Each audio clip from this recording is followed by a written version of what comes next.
A Chromie Squiggle is a single undulating line of brightly colored gradients, which upon clicking animates the flow of its gradient color scheme. Hi, I'm Erick Calderon, otherwise known as Snowfro.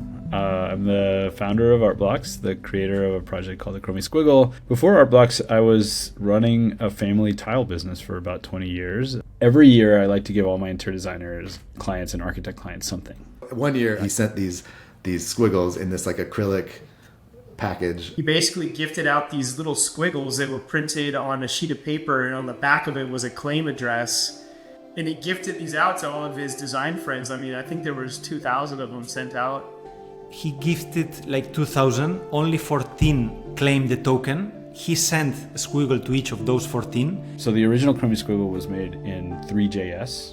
And then my brother Daniel helped me port it into processing. In processing, I was able to randomly generate 2,000 hashes and therefore 2,000 visual outputs. We bought a little photo printer, printed 2,000 of these. That was the impetus for actually making an algorithm that was my own. Towards the end of 2017, Erick had this idea of making a platform for generative art to be participatorily collectible on the blockchain, which is still some unknowns of like how to really put the thing together. Plus the fact that Erick, who was like steering the ship, was like full-time running his company, in pre-pandemic terms. The pandemic hit and I got this crazy idea that I could teach myself how to code. And over the course of the pandemic, I stayed up till 3 a.m. every morning. I didn't have to go to my office. I didn't have to go to the gym.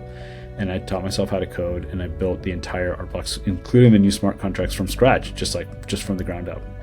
The day that we launched Artblocks in 2020, the concept is exactly the same as the concept is today.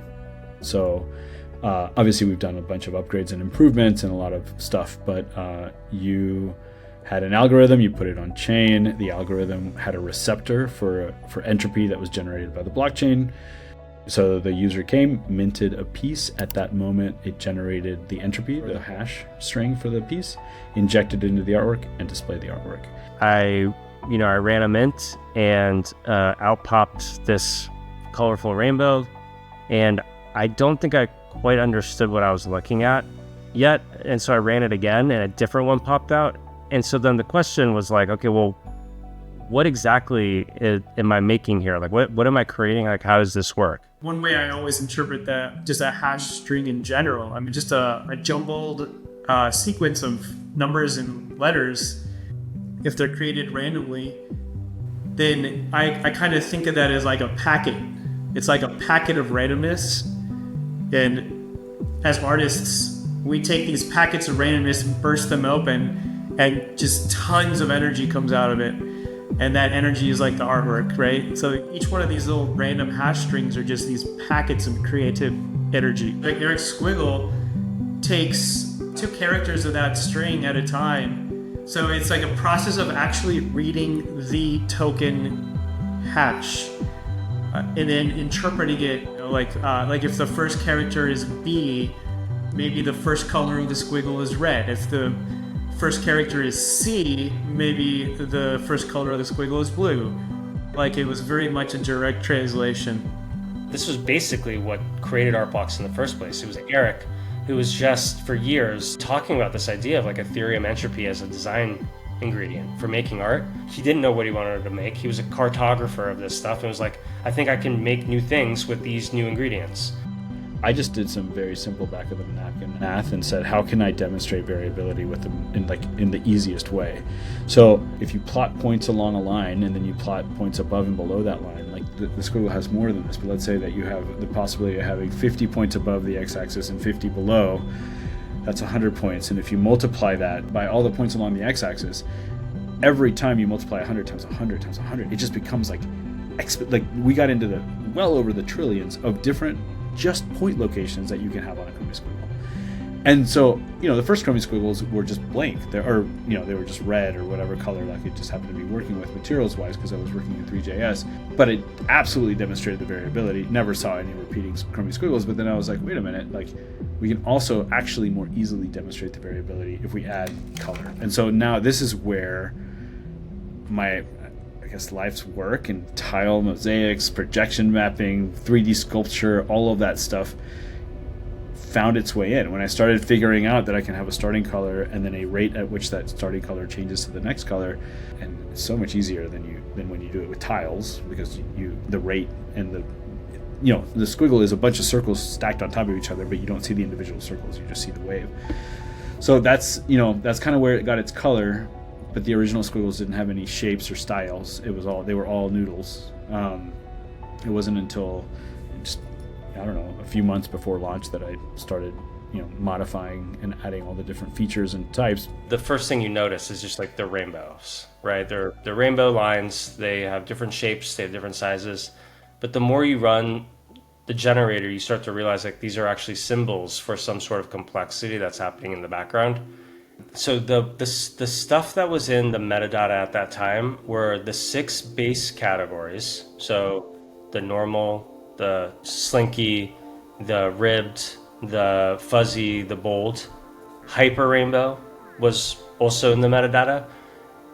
And then you could see that certain combos existed where both traits were showing up. So the hyper rainbow fuzzy or the hyper rainbow bold. There are like 2 paths that a squiggle can take. Can have a normal spectrum, one of the 6 types, or a hyper spectrum, and it can be one of the 6 types as well. So you have 6 hyper variants. And Snowfro mentioned that he wasn't aware, even he coded everything, he wasn't aware that hyper balls or hyper pipes were possible. The immediate thought was like, well, what exactly is the artwork here? Is it the thing that I'm actually left with in my wallet? Is it the fact that there's this algorithm that's allowing for this type of diversity to happen procedurally? Is it the process by which this technologist is allowing kind of entropy from Ethereum to dictate how objects are being created on demand? This is why I love the Chromie Squiggle. It always comes back to the Chromie Squiggle for me. It's like why I just love what he did there, and why I love Erick's creative practice in a very singular way.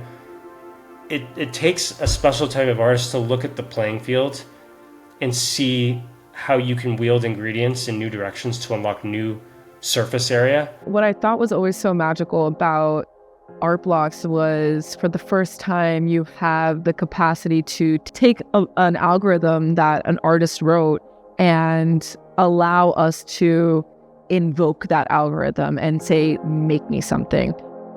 I'm extremely proud of the number of artists, especially the early generative artists that I was following, that I was inspired by when I was making generative art, that were happy to sell a $50 print every month out of their shop.